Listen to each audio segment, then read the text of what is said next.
Wildcard Towers, but to Dignitas' map choice. And so far, every single map that has been played between the two teams in the previous series had ended the exact same way. So if history is to be believed, Dignitas could very well end up playing against KSV Black in the Grand Final, making it a European versus Korean Grand Final. But getting a little bit ahead of ourselves here, Ballistics with the first pick, first ban, heads into a ban on the side of ETC. 5 times in a row now, Ballistics has first banned a tank. ETC 4 times, and Muradin once. Dignitas has been banning out Genji, ETC, Lucio, Tyrael. Widely diverse. 4 different ones so far. SC's Genji, last game, arguably a huge threat. He nearly got kills, 1v4, a talent and a heroic storm tier down. I think it's still a big threat. However, the map must be respected, and Dignitas will remove a trademark ban. Abathur, one of his best maps, if not the very best map for Abathur. And we have immediately Genji taken, and that was last time they played on the side of Dignitas, their first pick. So this time it's Ballistics who pick him up. Tyrael is still around. And interestingly enough, if you look at the composition that, or the core composition that was played the last time when the two teams faced off against each other on Cursed Hollow, it was actually Dignitas that ran a comp that very much so reminds you of Ballistics. Tyrael, Greymane and Genji are being used here. Whereas Ballistics in the last series between the two focused also on Zeratul, which was an interesting choice. For now, we have Lucio and Dehaka. Opening up with a global and making sure that you have the best support in the game right now. But also, it allows for the potential Dragon Blade with Divine Shield, but at least you have the counter around the sound barrier. Whereas Genji was used by Dignitas on Cursed Hollow previous game, it was Ballistics that on the second slot went for Lucio Dehaka. Yeah, so far it's a reverse. Reverse result, maybe not. Hope European and Dignitas fans, whereas Ballistics fans might see a good omen in that. I mean, now the question is, do we see that Uther Genji combination? Yeah, if we actually see a Tyrael and a Greymane right now, it would start to look like they are just agreeing to play the other's draft this time around. And why not Tyrael? I mean, Tyrael, I would expect Boss control, synergy, and it's going to be Hooligan this time, I dare say. If you have picked Tyrael the entire time in this tournament, then at least now you have to pick him too. Uther makes sense, and Tyrael, I would have been shocked to not see Tyrael. This is arguably his best map in the pool, and if you would have, if this is the map where you all of a sudden decide, you know what, we're not going to take him, I would have been very shocked. So take Uther this time. If they're like Malfurion and Diablo, it's like, what? Like, what are you doing? And now with Uther Tyrael Genji, we have come full circle to Western Clash 2, Eastern Clash 2, and mid-season brawl drafts with double Divinity, Uther and Tyrael, with Genji as the main assassin.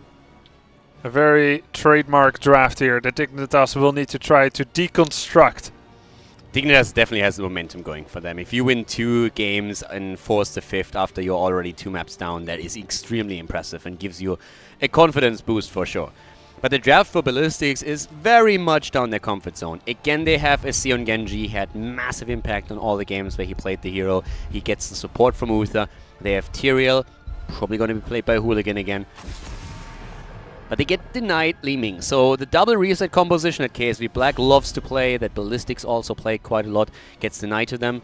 Ballistics then again, thinking about the Anubarak ban. Makes sense. Still a potential for Dignitas to go Anubarak and Greymane, and then you have the one-shot potential once more. Yeah, and as much as JPL is threatening on 3 warriors, Stitches is not as good against the comp we see. Garrosh is not as good on Cursed Hollow compared to Tomb of the Spider Queen, and it really leaves Anubarak as the primary warrior of choice. I think that's a great job by Ballistics, and what Dignitas is left now with is Muradin. And you said JPL is great on Muradin, but I personally wouldn't rate it as one of his top 3 or 4 warriors. So in terms of outbanning JPL and the way that Dignitas likes to initiate, I think Ballistics has done a great job. Does Dignitas now have to go to Stitches? Diablo? Or will they still take Muradin? It's the most obvious choice, but I think his power level is a bit lower on there. Yeah, I think if you go... The thing with Stitches is also you can always argue that you can go for a blow-up comp and try to go for an isolation with even a false step behind it. Right wing, false start, Stitches. But I would argue that for that, their comp is not really going to be all that great. So I would actually think that's not what they're heading into. I forgot about Arthas, by the way. Absolutely great choice. I mean, they love their Arthas play, so this time they're heading into him again. Arthur's did like overall, he did extremely well for them. It's just Ballistics that seem to have figured out how to counter him properly. But then again, on the last map, Dignitas also ran him, and there he had a much bigger impact. Now they're playing him with Greymane as well. Oftentimes when Greymane was picked up, you could see Arthur's on the other side, just trying to make it a little bit harder for Greymane to get value. Now we have Arthur's with Lucio as well, so that's the ideal case if you also have the speed boost available to you. I'm wondering, Gul'dan Malfurion would be a pretty strong pickup now for Ballistics. You have double silence. You have a very heavy frontline composition of Dignitas. You synergize with Sanctification. You can walk in, be a bit safer. You've got Divine Shield to save outliers against the Dahaka flank. And they favored the composition so far, Malf and Gul'dan. Yeah, I think there's a great chance that they're picking up... I'm worried for Ballistics now. It's gonna be... yeah, probably... Wow. Cassia pick on the last one, but the Muradin pick is the interesting one, since we will probably see Hooligan on Muradin. That means that Zhonghai is playing Tyrael this game. Dignitas now could think about going straight for, as you said, Gul'dan again. They played him on the last map. It's risky. Great value with him. Going with mages against double Divinity Genji is such a hard sell. Who is safe, really, against the Genji with Divine Shield, despite the great peel here? And Uther is gone. Normally I could imagine Uther on the 5th pick for Dig here. I have no idea what Dig can pick, and to feel like they come out ahead in this draft. I'm still a bit worried for the... Falstad, Zhonghai really... I feel Zhonghai has really played a great tournament, but I absolutely agree with you that on Tyrael in the last game he didn't look as strong as Hooligan usually does. That's the big concern for Ballistics, but I think even the other components of the draft are solid enough. Dignitas is facing a dilemma of epic proportions, I feel like. Once I see the pick, I'll tell you if I think it's gonna save them. It will be that Gul'dan. It's gonna be hard to keep this guy alive. Yeah, definitely. Especially since you only have... you have Peel and you have Lucio. Yeah. So the sound barrier is your biggest tool when it comes to burst damage on Gul'dan, and of course trying to peel, getting a drag in, getting an isolation, a howling blast, slowing the opponent down. But Genji is going to make it really tough on Poik in particular. And the rest of the setup for Ballistics is also great.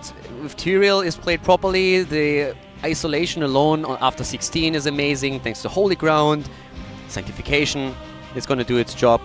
And Cassia, not really a hero that you see Ballistics throw out every time, but she can do a whole amount of work here, especially since the blind against Greymane is going to make it very tough for him to engage. And what's more, Cassia is going to be largely ignored. It's going to be Tyrael, Muradin and Genji that jump in here with double Divinity, threatening Gul'dan. I doubt anyone on Dignitas even bats an eyelash at whatever Cassia is doing.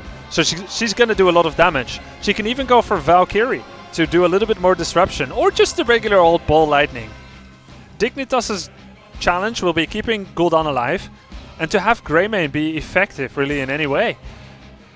I'm very concerned for Dignitas, and I think Ballistics just played a genius draft out after you check out all the puzzle pieces in isolating and putting JPL on Arthas in particular, who lacks hard CC, lacks interrupt and stun, which was so instrumental in either locking down Genji or indeed Tyrael in the last game.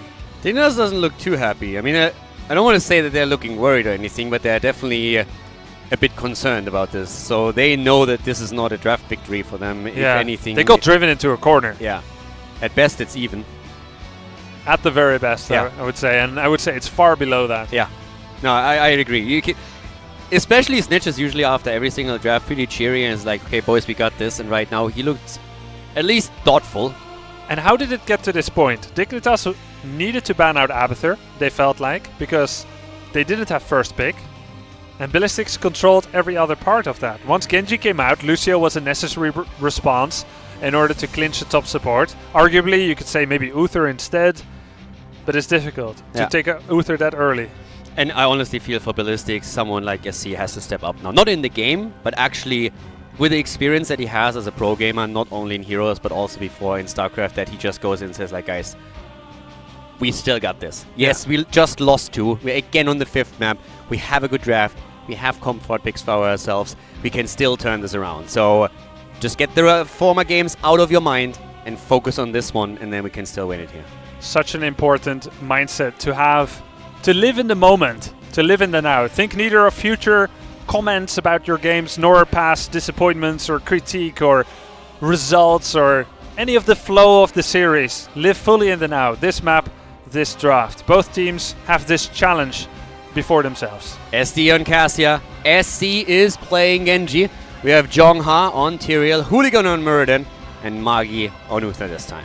And for Dignitas, it's going to be Snitch on Greymane, JPL on Arthas, Wooby on Dahaka, Poik on Gul'dan, and Zelia on Lucio. And anybody that might be wondering why SC is actually having his name written as SC, SC is because that's basically from StarCraft 2 times when it all started, because the minimum amount of characters that you could have in the game was 3. So every single time we had a player that had only 2 characters to their name, they simply doubled it so that it made it 4. MC, SC. We had a couple of those guys. I see. I didn't know that. Really? I didn't know that. I mean, I played with him. I was in the team house with SC. I didn't know. Okay, that shocks me. My nickname isn't 2 letters, Calder. Yeah, that was one of the If I was Grr, I would be Grr. So most of the Koreans, when they have 2 letters, is literally the initials of their name. MC was Ming Chul, so they just went with their initials, and since they needed 4, they just doubled it.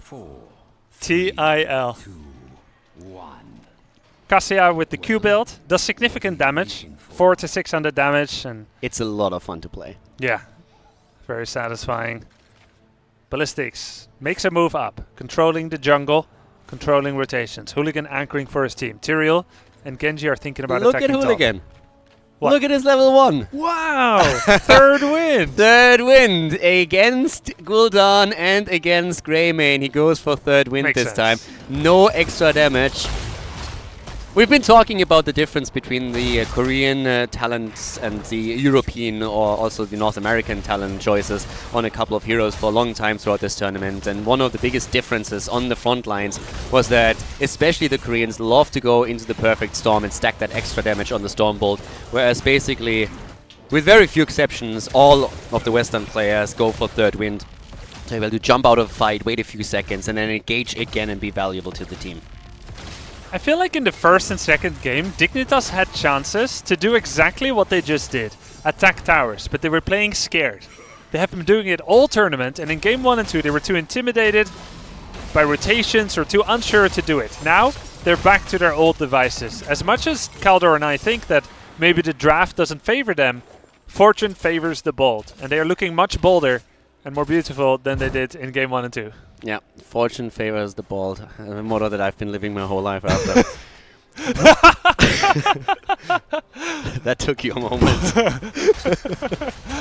Dehaka at the bot lane right now, getting the XP, but we have already a small welcome committee starting to move in. But at the same time, Snitch was making sure that even if Wooby gets attacked here, he's not alone. So both of the teams currently trying to keep a few heroes out of vision and just making sure that they can either set up a gank or defend against one. Fortune favors the bold. Nice. Okay, so, what did you just say? Both teams starting to do the siege camp, and as I always say, 50% top tribute, 50% bottom tribute. The chance thereof. And the siege camps will push either side, and generally, if you are the red team, you want the tribute to be top, in order for your siege camp to be far away from the action. Whereas if you're the blue team, you want it to be below. So let's see who gets lucky in this RNG of the first tribute. Also, we have only one global on the map. That's another thing to be pointing out here. Oh, the aggression on Poik, and that's a dead Gul'dan. And you know why he died? He wanted the globe. He was 95% life, 80% mana, and he went for the globe. And it was perfectly punished by Ballistics. And a high risk, low reward move by Poik that doesn't have a place in the grand finals here, that doesn't have a place in here in the consolation finals. He makes that mistake and it gets punished. And at the same time, the tribute spawns at the bot lane, which is again favoring Ballistics here. So Dignitas is now in a bit of an awkward spot. They don't get any value out of Wooby on the Haka here. So at this point, with Gul'dan being a little bit slow to the rotations, with Wooby not being able to move in, they just simply give it up. First tribute without a contest, go straight to Ballistics. Small mistake, but heavily punished by Poik, and Ballistics takes back a little bit. But Dignitas has done such a great job so far in order to push towers that their experience lead, despite that, is still intact. Yep. First tribute though to Ballistics. So the camp gets taken, and that's usually a move that you always see teams do around the second tribute, a bit later normally than what we see from Dignitas right now. They could try and make sure that Ballistics doesn't take their own. The thought process is oftentimes that you want to time it so that the second tribute spawns, your opponent has either to defend the mid lane against the Night Camp, or they have to fight for the tribute. Yeah. So it's one of those situations where you have a bit of a toss-up. Works out quite well for Dignitas, as Ballistics doesn't take their own. So in this case, they will put Ballistics in a bit of an awkward spot.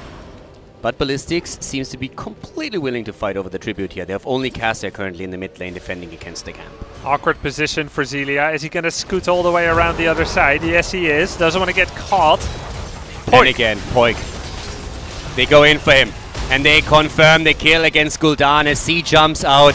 He is the weak point in that team right now. Jongha nearly gets body blocked to death, but is able to move out. Hooligan with a jump. The blind comes in. Well played by SDE on Cassia here. And they create the space for SC to take the second tribute. But the last fight, the last situation here has very clearly shown that Ballistics has identified the same weak spot in the composition of Dignitas that we've been talking about.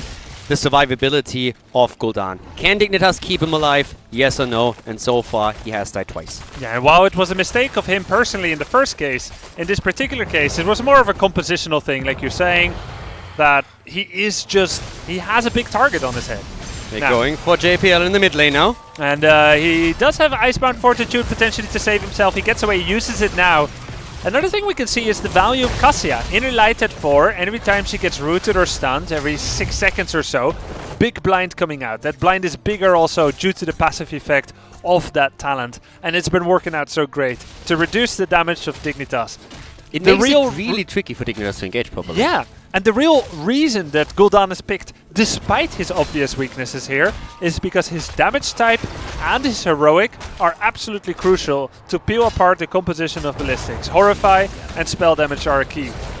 Okay. Dignitas with a huge risk here. Oh, SC doesn't scout it out. He now moves in. That might be a bit too late. Nope. Oh they're all low. God. This could be disastrous for Dignitas, but Muradin isn't here.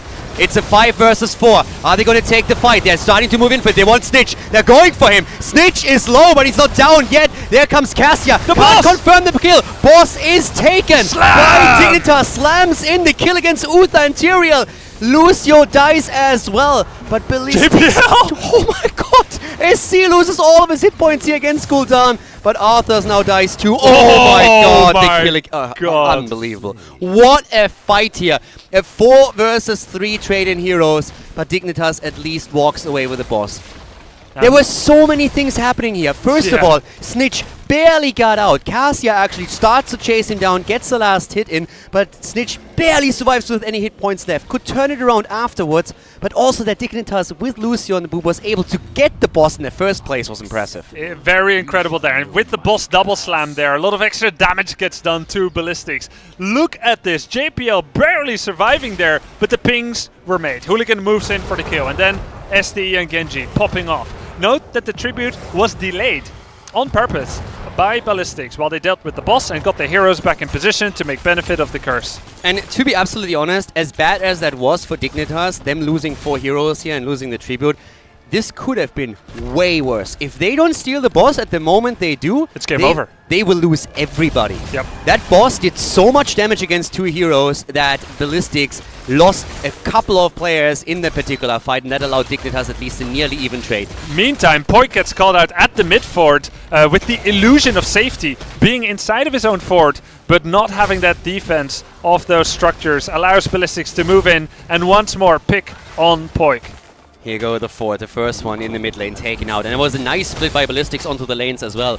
Oftentimes when you have the curse, teams are neglecting experience on the waves quite a bit because they don't spread out. They have other goals where they are trying to push down structures, maybe opening up a keep. But in this case, Ballistics has been spreading out quite a bit. They put pressure onto the top fort. They took the one in the mid lane out, and they still soaked experience in the bot lane.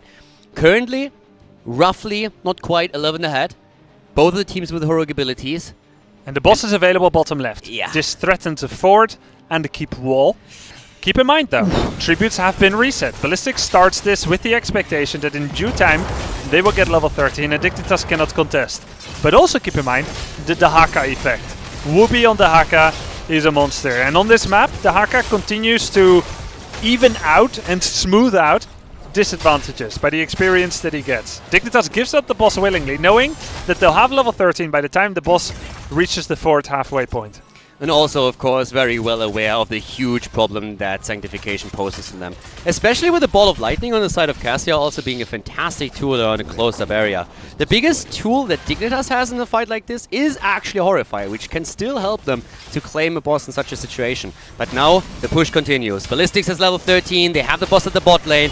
The fort is already gone. That doesn't even matter anymore. Yeah. The question is just, how far is Ballistics willing to push this? And Wooby plays it safe. He's hiding in those brushes up there, thinking even now maybe someone will engage upon him. He also wants to hide his position, but he can and will burrow in here in one of these brushes in order to launch a counter offensive. He has pushed out a fort and he's grabbing vision right before he decides to join this fight. As damage gets piled out on the boss, Dignitas is making ready their counter engage. Narrow dodge on the boss route there.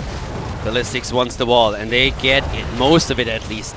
Tower, second one, goes now down as well. Attempt by JPL to go for the Howling Blast and lock someone down. And Dignitas doesn't turn around. Wooby stays for another wave. Not successful so far with the lockdown. Wooby gets the wave at the top, as C will have to react to it. They ignore it. They ignore the top, and they're making their way over to the Tribute. As C now still waiting around with Genji, is starting to move to the top. If he actually starts to soak these waves, then they can't fight that fight here at the bot lane.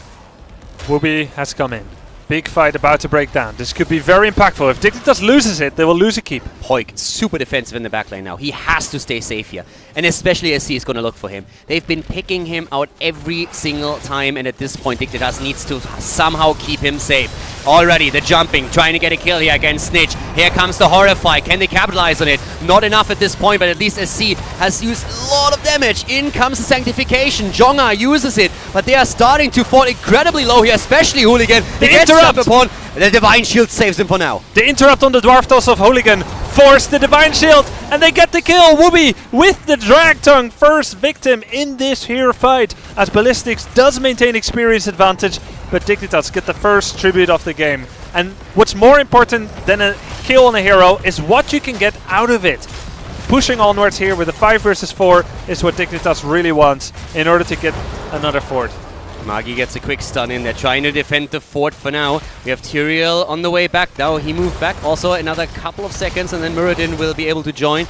But of course, Dignitas, they take it. Slight leading experience for them right now. SC already jumping in. They know that the cooldowns have been used on the side of Dignitas, and they're trying to capitalize on that. Meanwhile, the Haka pushed out mid-wave, equaling up experience. Wooby going to the top as well to do likewise. Keep in mind how overextended he would be if he soaks that top left wave. Hooligan actually taking back vision, and Wooby changes his mind. There's no way he wants to get caught in that little cubbyhole behind the vision with Muradin threatening so closely. God knows where is Genji. As Ballistics is grabbing Bruiser Camp to match that of Dignitas, and this match is almost in perfect equilibrium.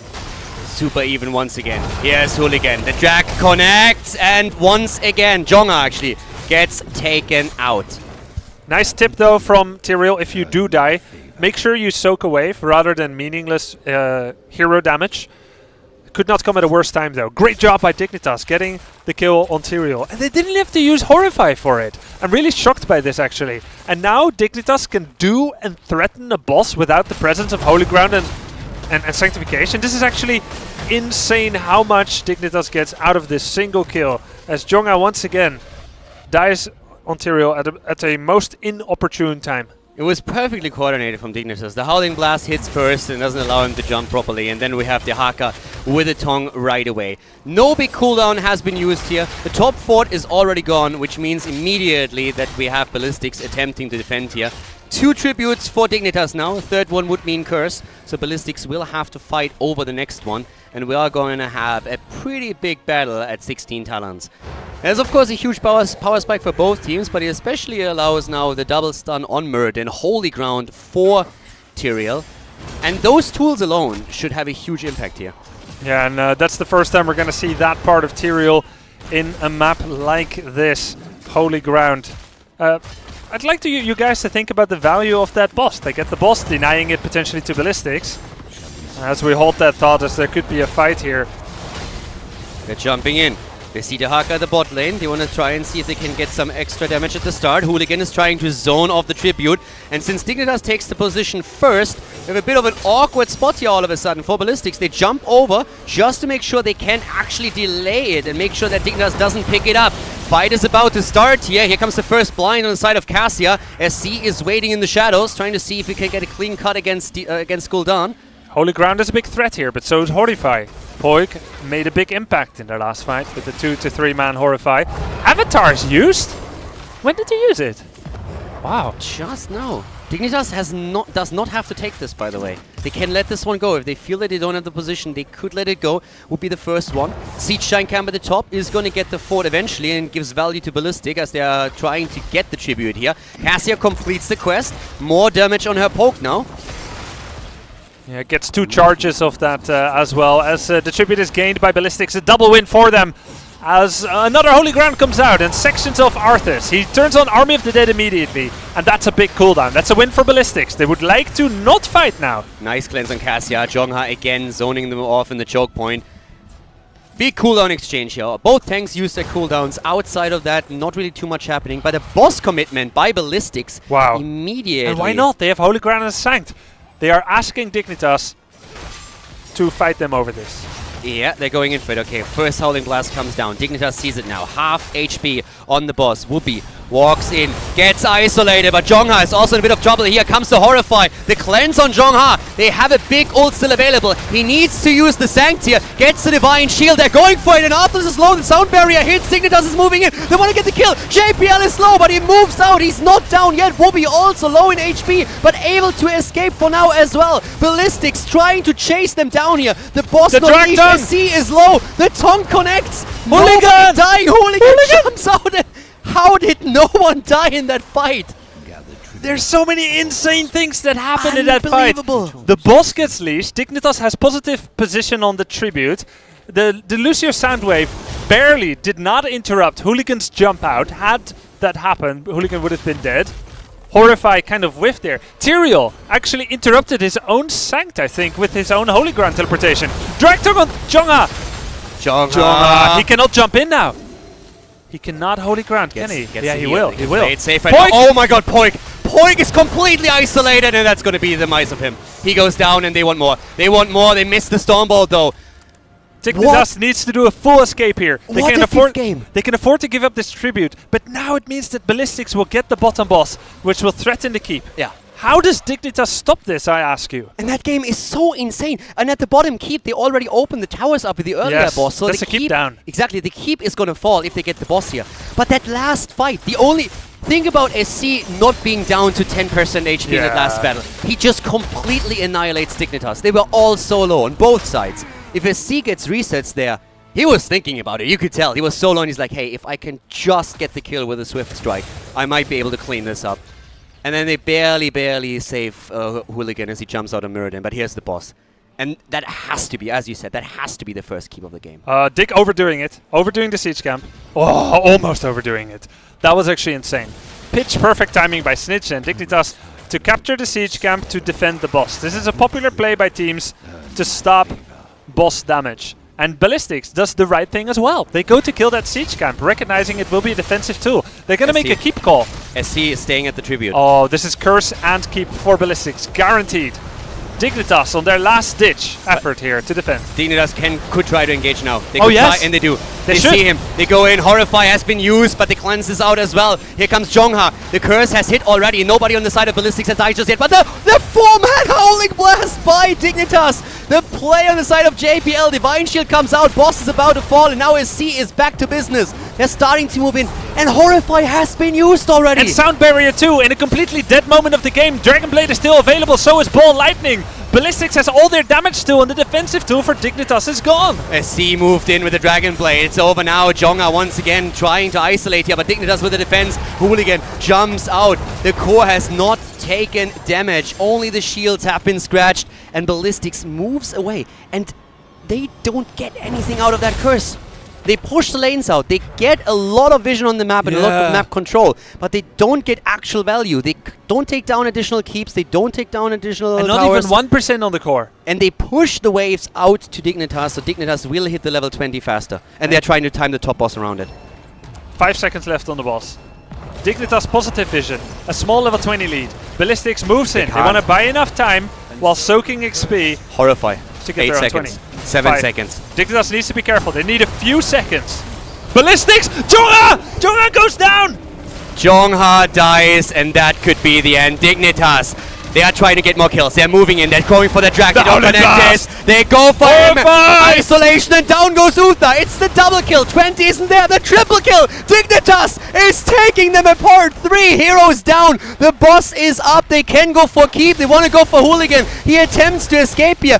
SC is still alive, but he's the only one. Muradin is dead, and all of a sudden, Dignitas is on their way to the keep and victory. SCSC, the last remaining samurai here on the side of Ballistics. He will grab his level 20 very shortly, but not soon enough, as Dignitas in a 5 versus 1 situation move past the keep and onto the core.